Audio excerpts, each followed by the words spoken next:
Abononi në kanalin ton duke bërë subscribe dhe shtypni zilen për video tona të reja. Zbulohet në Gjermani mjeku që i merrte jetën pacientëve qëllimisht me koktejl me ilaçe. Berlin, një mjek 40 vjeçar në kryeqytetin gjerman është në qendër të një skandali të ronditës pasi autoritetet besojnë se ai mund të ketë vrarë qëllimisht të paktën 15 pacient me një koktejl vdekjeprurës medikamentesh. Prokuroria e Berlinit thot se mjeku i identifikuar si Johannes M.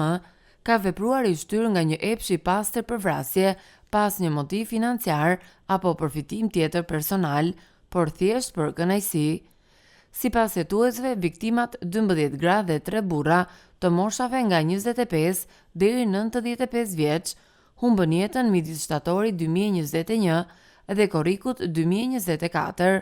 Mjeku dyshohet se u ka administruar atyre pa dieni, anestezik dhe substanca që paralizojnë muskujt e frymarrjes, duke i shkaktuar vdekjen për pak minuta.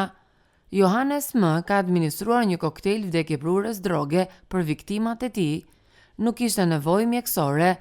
Më pas thuhet se ai kishte vënë zjarrin shtëpive të viktimave të tij për të mbuluar krimet, kanë thënë autoritetet, të cilat janë përditësuar në të përditshmen Bild. Zjarre për të fshehur gjurmët. Në të paktën 5 raste, Johannes M. dyshohet se i ka vënë zjarr banesave të pacientëve për të fshehur provat e krimit.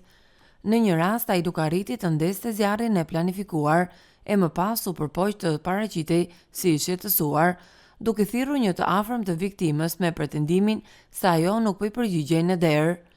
Prokuroria njoftoi se më 8 korrik 2024 ai dyshohet se vrau 2 pacient brenda të njëjtës ditë, një burr 75 vjeçar në mëngjes dhe një gruar 76 vjeçare pas ditet në lagjen Neukölln.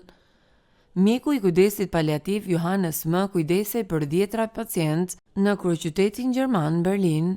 Kohë të fundit, mjeku i lindur në Frankfurt punoi për një qendër onkologjike në Berlin Tempelhof. Më para e ka punuar në Hesse në North Rhine-Westphalia, ndër të tjera. Hetimet dhe zvarrimet. 40 vjeçari fillimisht dyshohej për vrasjen e 4 pacientëve të moshës 72 deri në 94 vjeç në shtëpitë e tyre në Qershor dhe Korrik. Më pas numri i rasteve konkrete të dyshuara u rrit në 8.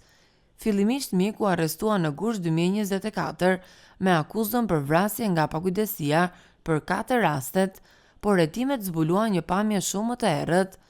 Një njësi speciale ka identifikuar 395 raste të dyshimta të pacientëve që kanë ndërruar jetë nën kujdesin e tij. Deri tani në 95 raste është konfirmuar dyshimi për ndërhyrje kriminale, ndërsa 75 raste të tjera janë ende në shqyrtim.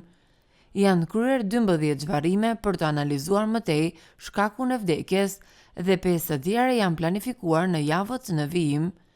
Rasti ngre shqetësime për sigurinë spitalore në Gjermani. Rasti Johannes M. ka tronditur opinionin publik dhe sistemi shëndetësor gjerman.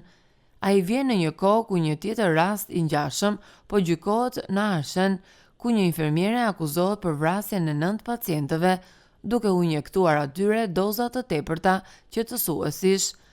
Ajo kishte deklaruar se ndjehej si mjeshtre e jetës dhe vdekjes. Rasti në Berlin, për nga përmasat dhe qëllimi dyshuar, po cilësohet si një nga më të rëndët në historinë moderne të mjekësisë gjermane. Nëse akuzat vërtetohen, Johannes M. do të përballet me dënimin maksimal për vrasje të shumëfisht me paramendim. Autoritetet kanë premtuar hetim të thelluar dhe transparencë të plotë. Për më shumë, klikoni në video tona të reja.